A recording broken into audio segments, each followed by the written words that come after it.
You really thought I'd marry someone like you? My girlfriend laughed in front of our families when I proposed. I walked out without a word. She called me delusional, demanded I apologize. By the weekend, the truth about her affairs and schemes destroyed her entire image. Hey Reddit, I proposed to my girlfriend, and she turned it into a public humiliation with her friends and family cheering it on. So I walked out, cut contact, and rebuilt my life. The problem? They weren't done with me. Before we get to that, let me start from the beginning. My name is Daniel. I'm 32, a fire protection systems engineer in Nashville. I design sprinkler and suppression systems, one of those jobs nobody understands until their building doesn't burn down. 3.5 years with someone, steady career, decent savings. Thought I had it figured out. Turns out I was just the placeholder. Her name was Claire. Met her at a Titans tailgate. She'd just finished a graphic design degree and did freelance branding for boutiques. She had this magnetic pull, commanded every room without warmth. People got sucked in whether they wanted to or not. I fell hard. First year was smooth. My Germantown apartment, Thai takeout, normal life. Looking back, she never really saw me. Just kept me around until she found something shinier. After 18 months, we moved in together. She pushed for the Gulch. Luxury high-rise, rooftop pool, smart home system. I wanted reasonable. She won. Rent was $2,800 before parking. I covered 60%. Her freelance income swung from $3,000 to $800. I never made it a thing. She ran with a crew of 4. Jordan, the ringleader, always filming. Madison, the hype echo. Riley, the finance snob. Paige, the self-appointed TikTok therapist. They traveled in a pack, loud and performative. My parents never clicked with her. Mom noticed she never asked me anything. Dad went quiet after Claire mocked my basic truck. They didn't tell me not to marry her, but they didn't have to. Her parents, though, whole different world. Diane saw Claire as a gifted prodigy. Greg just nodded and funded whatever she wanted. And then there was Violet, her younger sister. Quiet, overlooked, treated like an assistant more than family. By year 3, I'd saved for a ring. Cushion-cut diamond, yellow gold, hidden halo, $9,000. Took 6 jewelers to find the right one. The plan was to propose at her birthday month dinner in April at Husk, the southern restaurant she'd been obsessed with. She invited her 4 friends and both families. A proper celebration, she called it. Seemed like the perfect moment. Everyone important to her in one place. Dessert, then the proposal. I showed up early, confirmed everything, tipped the server. Claire arrived 20 minutes late with her entourage, dressed like she was walking a red carpet. My parents sat quietly. Her parents showered her with praise. Violet slipped in last, unnoticed. Dinner went as expected. Loud friends, Claire holding court, dismissive comments about being between projects. I kept touching the ring box in my pocket. Dessert was supposed to be my moment.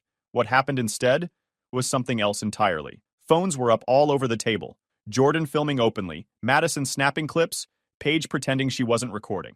Jordan stood up first, right as our plates were being cleared. She had her phone out, already recording. Okay, everyone, I want to make a toast, she said, loud enough that nearby tables turned to look. To Claire, for her birthday month celebration. Everyone raised their glasses. I started to relax. This was fine. Just a toast, then dessert, then my moment. But first, Jordan continued, that smile that wasn't quite a smile on her face. I think someone here has something they want to say. Daniel, you've been looking nervous all night. Want to share what's in your pocket? My stomach dropped. The table went silent. Claire was looking at me with this expression I couldn't read. Her friends were all smiling. My parents looked confused. Her parents looked expectant. I stood up slowly. Everyone was staring. Jordan was still recording. I started, my hand going to the box in my pocket. Oh my God! Is he going to propose? Madison shrieked right on cue. Finally, Riley said, voice dripping with something mean. Diane leaned toward Claire, loud enough for everyone to hear. Honey, are you sure about this? I mean, he's been nice and all, but you could do so much better. You shouldn't settle just because he's been around. The words hit like a slap. My mom's face went red. My dad's jaw tightened. Greg stared at his plate. I pulled out the box, opened it. The ring caught the light. The restaurant went completely quiet. Before I could say anything, Claire laughed. Not surprised. Mocking. The kind you'd give to something pathetic. Look at this guy, she said, loud enough for everyone to hear. He actually thinks I'm going to marry him. Jordan's phone still recording. Madison joined the laughter. Riley shaking her head. Paige with fake sympathy. Claire, babe, Paige said patronizingly. Maybe we should talk about this privately? Why? Everyone here was going to find out eventually. Daniel, seriously, did you really think this was going somewhere? I just stood there, ring box open, everyone staring. I mean, look around. You can barely afford this place without stressing about it for weeks. You drive a 10-year-old truck. You work a job most people don't even understand. What exactly did you think you were bringing to the table? Riley laughed at that. Bringing to the table, good one. My mom started to say something, but my dad stopped her. Violet stared at her plate, her parents frozen, Diane's mouth open, Greg looking everywhere except at me. Claire, I said quietly. What, Daniel? What are you going to say? That you love me? That we're good together? She was performing now. You're a placeholder. You've always been a placeholder. I was just waiting for the right time to upgrade. I closed the ring box. The click was loud in the sudden silence. Our server stood frozen a few feet away, tray in hand, eyes wide. She'd seen everything. So had half the restaurant. Enjoy your dinner, I said. Then I looked at my parents. Let's go. We walked to the server station together. The server followed us looking rattled. Sir, I'm so sorry, she said quietly. I've never seen anything like that. Not your fault, I said, pulling out my wallet. Can you split the check? Just charge my card for the three of us. I gestured to my parents. They can figure out the rest themselves. She nodded, processed it quickly. My dad stood beside me, hand on my shoulder. It took maybe 5 minutes. Behind us, I could hear Claire's voice, louder now, saying something about how I couldn't take a joke, how I was being dramatic. The server handed me the receipt. If you ever need someone to confirm what happened here tonight, she said, her voice low, my name is Rachel. Manager has my contact info. Thank you, I said. My mom touched my arm, didn't say anything. We walked out together, past tables full of people pretending not to stare, past the hostess stand, out into the Nashville night.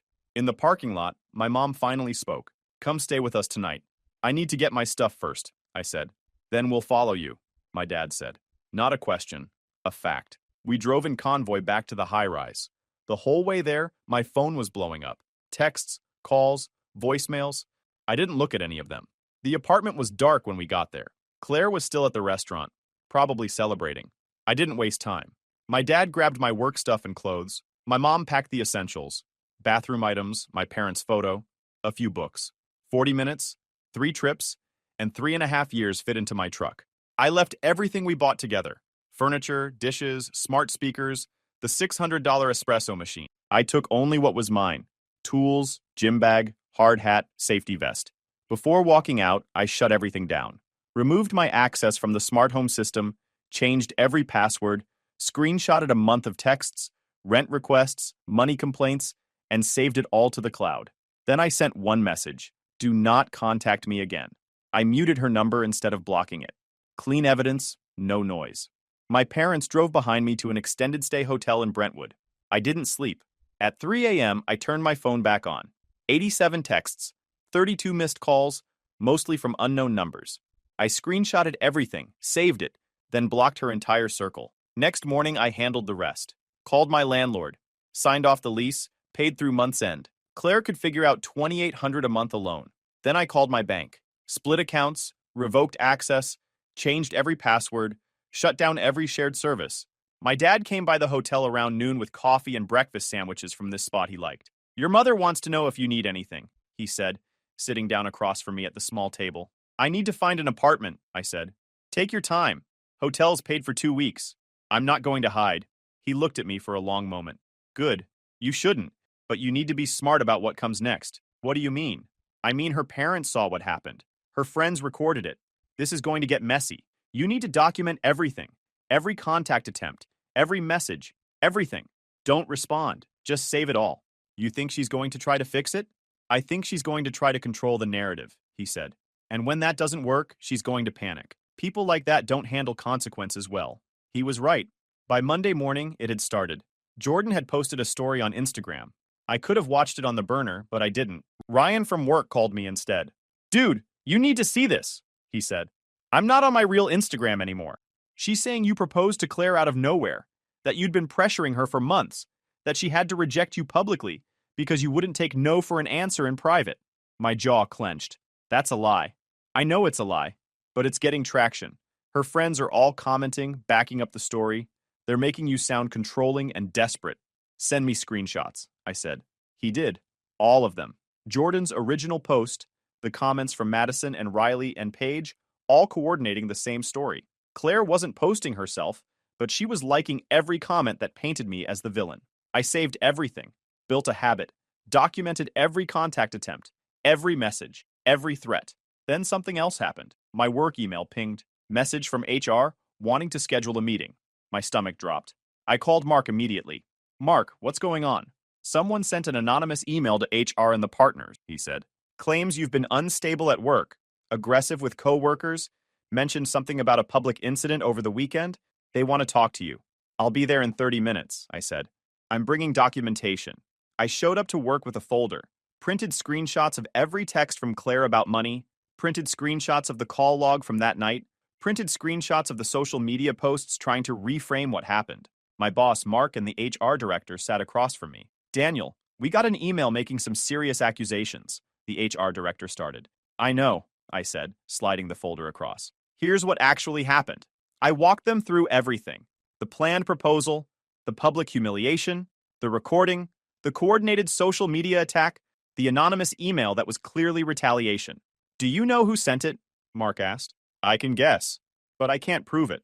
What I can prove is that I'm being harassed by my ex-girlfriend and her friends after I tried to propose, and she rejected me by humiliating me in front of a restaurant full of people.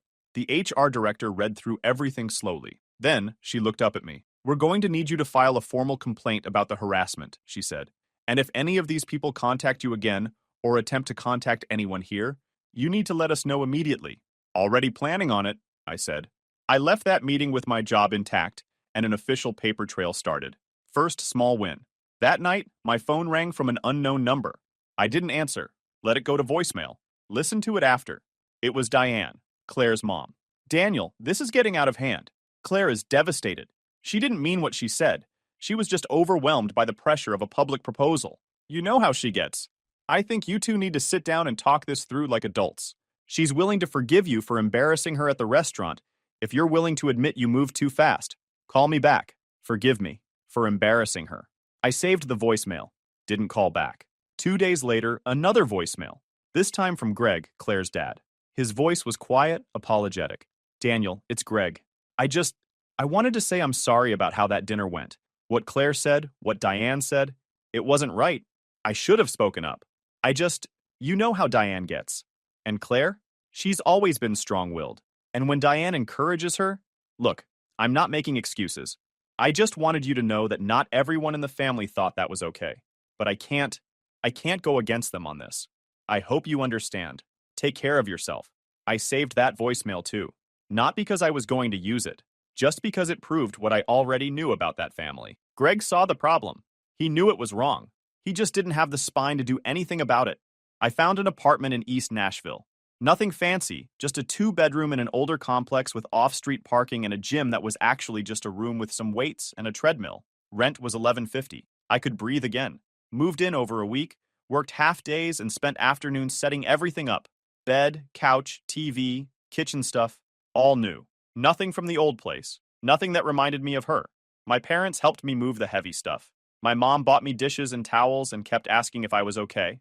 I kept saying yes, even though we both knew I wasn't. Work kept me sane. New hotel development near the airport. Complex fire suppression design. I threw myself into it. Stayed late, came in early, worked through lunch. Mark noticed, complimented my work ethic. Mentioned a possible senior engineer promotion by year end. Ryan from work had my back. Bad divorce a few years back. Understood blown up lives. We'd hit the gym together, and he never pushed me to talk unless I needed to. I returned the ring to the jeweler in early May. Took store credit.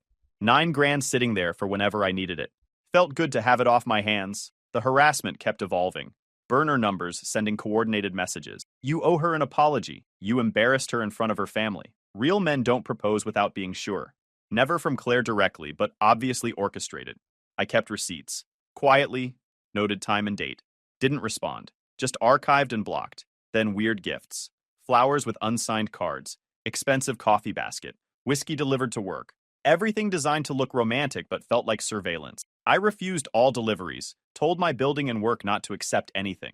Then, the ambush attempt. Ryan got a LinkedIn message from Madison. She wants to apologize in person. Seems sincere. It's a setup, I replied. Tell her no and block her. But Madison didn't stop. She sent me a direct message 2 days later from a new account. Daniel, I know you're angry. I get it. But can we please meet for coffee? Just 30 minutes. I want to apologize face to face for my part in what happened. No Claire, no other friends, just me. Starbucks on West End. Your choice of time. I stared at that message. Something felt wrong. Too earnest. Too specific about location. I Googled the Starbucks she mentioned. Small space, limited seating, very easy to position a phone to record the whole place. Asked Ryan to check Madison's recent follows from his account. He reported back that one of them was a TikTok creator who specialized in public confrontation. Ryan?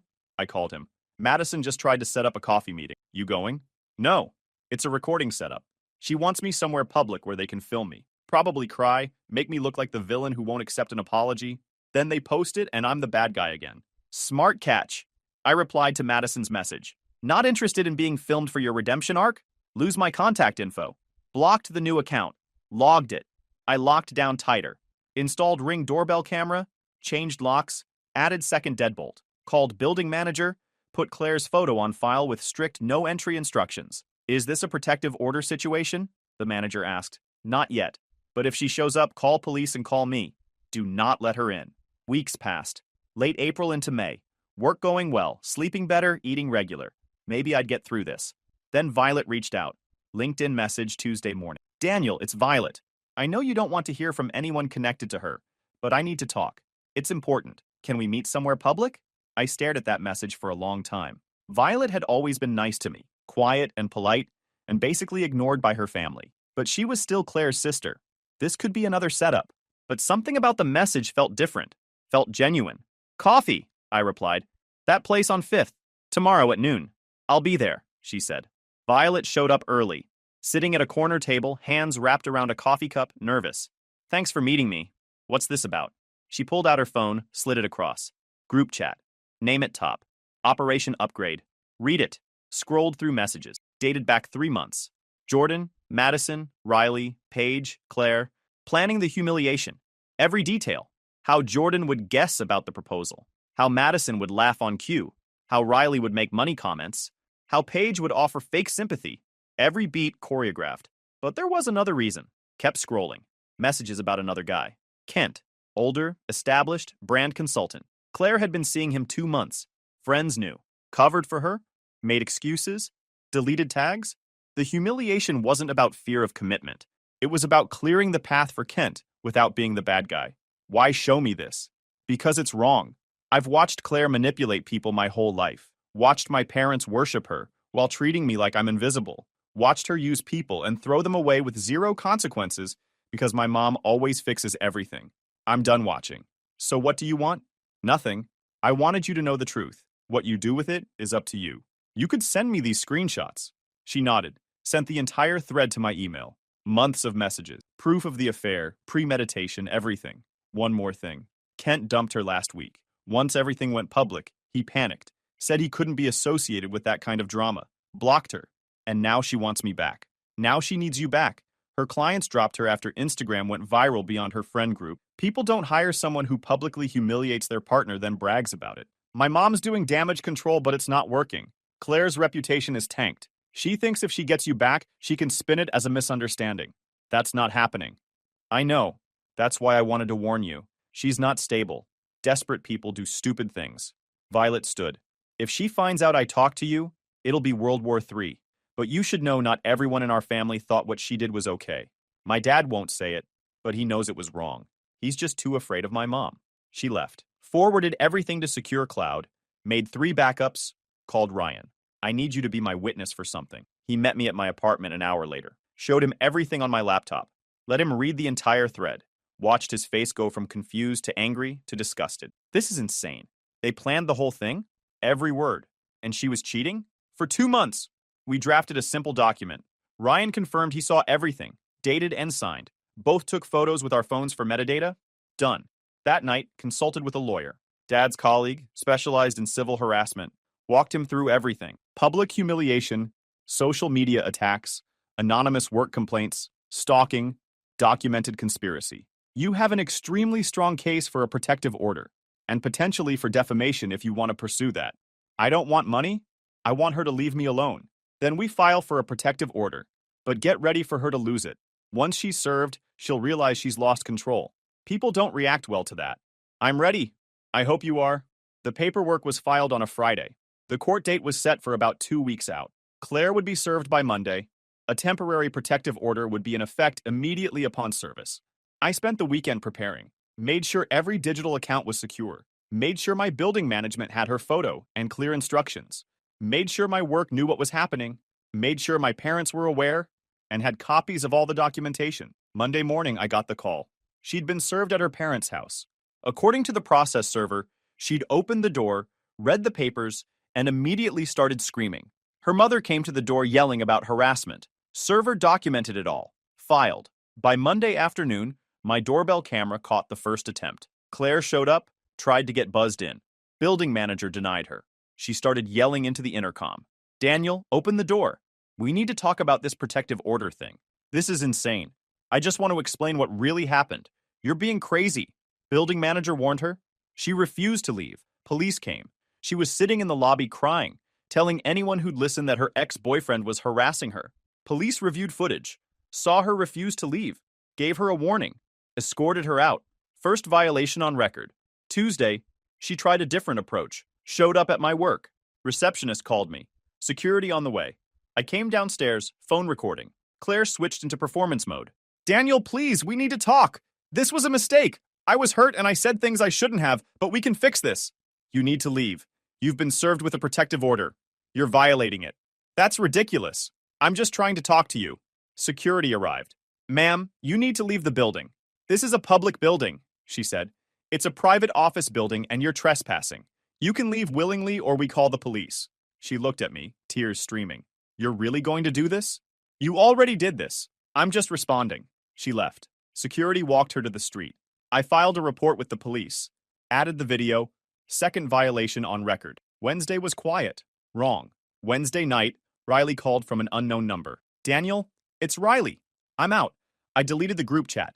I gave my lawyer copies of everything in case Claire drags me into her legal mess. And if you need a statement about what happened, about the planning, I'll provide it. Why now? Because I work in finance. I have licenses, a reputation. Claire's been telling people I'm part of some harassment conspiracy. My firm got a weird inquiry about my character today. I'm not going down for her insanity. Send me what you need notarized. I'll email you.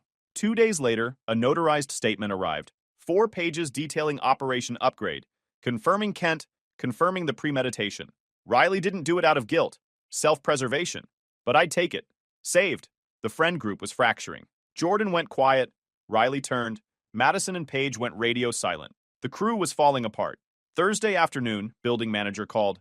Daniel, we have a situation. Your ex is here with her mother. They're demanding to speak with you. They have a check.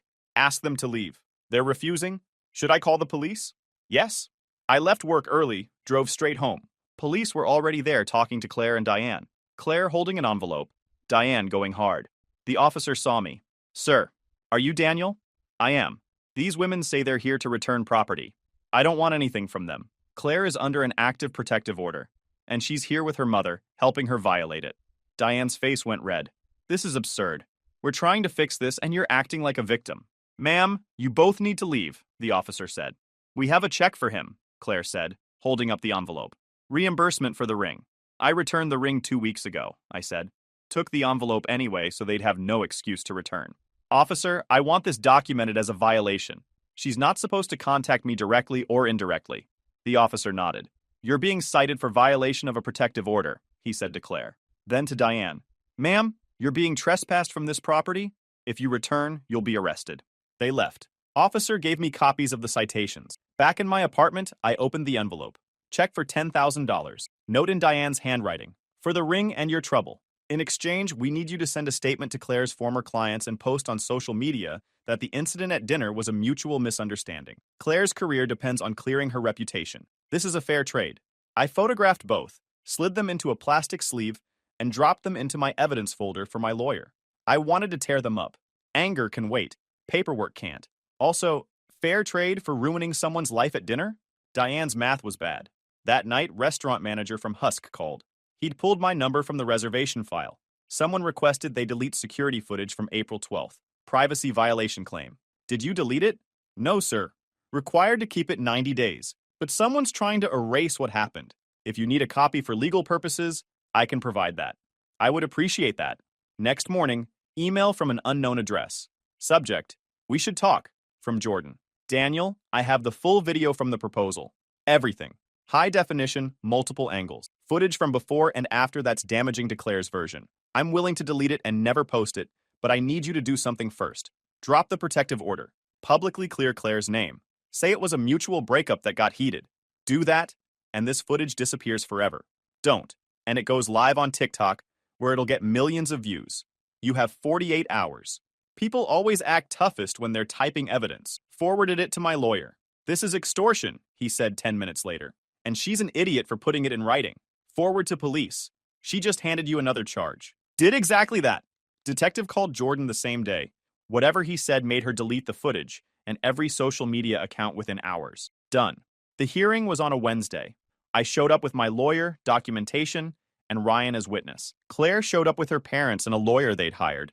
Opposite sides of the courtroom. Judge reviewed the petition, reviewed evidence, group chat screenshots, social media posts, violation reports, video footage from building and work. Claire's lawyer tried arguing I was overreacting to a bad breakup, that Claire had simply exercised her right to refuse a proposal.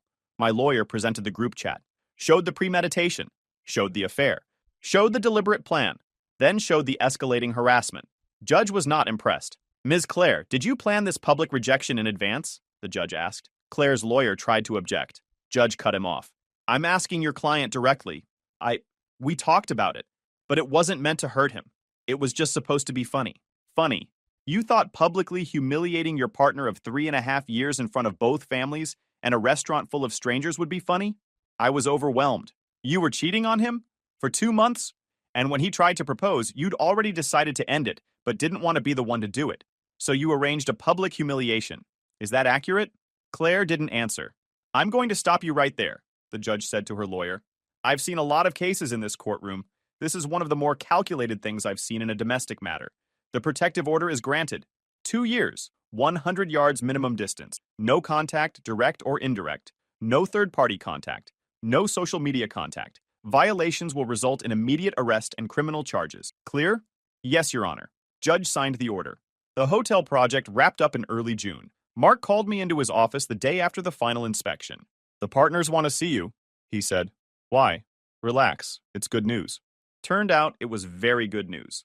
Promotion to senior engineer, effective immediately. Instead of by year's end, it happened now. 20% raise, my own project team. Corner office. Not that I cared about that, but it was nice. You've been through hell the last 2 months, Mark said after the partners left. But your work didn't suffer. If anything, you got sharper. That's impressive. I just focused on what I could control, I said. Well, keep doing that. You're going places. I moved into a better apartment in July. Real 2-bedroom, actual security, $1,400 a month. Easy with the raise. Sometime in late August, I started seeing Heather. Ryan's wife set it up, her co-worker from the hospital, surgical nurse, low drama, normal. The opposite of everything I'd been living through. By September, work was steady. Heather was easy, and the order held. Thought maybe the worst was over. Wrong. October brought the meltdown. Violet called, voice shaking. Claire wasn't okay. Obsessed, planning something. Diane encouraging her, saying I'd come around. Violet worried she'd do something stupid. If she violates the order, she gets arrested, I said. I don't think she cares anymore. Called my lawyer, discussed options. Stay alert, press charges immediately if she violated. 3 days later it happened. I was leaving work on a Friday, heading to my truck in the parking garage. Saw her immediately, Claire standing next to my truck in a white wedding dress, bouquet in hand, makeup done, eyes manic. Daniel, she said, smiling too wide. I've been waiting for you. Stopped 10 feet away, pulled out my phone, started recording. You need to leave. You're violating a protective order. I know, but I had to see you. I've been thinking about everything, about what I lost. You were right. We should get married. We should be together. Claire, you need to leave right now. No, listen, I'm ready now. I'm saying yes. I do, Daniel, I do. I want to marry you. We can fix this. Everyone will see we were meant to be together. It'll fix everything. She stepped toward me. I stepped back. This isn't about us. This is about you trying to fix your reputation. You don't love me. You never did. Leave before I call the police. I do love you. I do. I'm saying yes to the proposal. I do, Daniel. I do. Coworker stopping to watch. Security guard on his radio. You're embarrassing yourself, I said quietly. No, you don't understand. I need you. If you take me back, Everyone will see it was a misunderstanding. They'll stop saying things about me. My clients will come back. Kent will realize he made a mistake. My mom says if you give me another chance, everything will go back to normal. Nothing is going back to normal. Daniel, please. Crying now, mascara running. I'm begging you. I'll do anything. I'll be whatever you want. Please take me back. I can't handle everyone hating me. I need you to fix this. Security guard approached. Ma'am, you need to leave the property. I'm talking to my fiancé, she said. You're trespassing. The police have been called. We're not working anything out, I said. You have a protective order.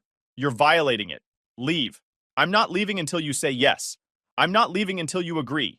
I'm standing here in a wedding dress, saying yes, saying I do, and you owe me a response. Police sirens closer. I don't owe you anything. You made your choice at that restaurant. You humiliated me, cheated on me, tried to destroy my reputation. Now you're harassing me because your life fell apart and you think I'm your reset button. I'm not. This is over. Accept that before you end up in jail. 2 cruisers pulled in. 4 officers. Claire saw them. Panic crossed her face. Officers, this woman is violating a protective order, I said, handing my phone to security. I have video. I have witnesses. I want to press charges. Ma'am, we need you to come with us, an officer said. No, you don't understand.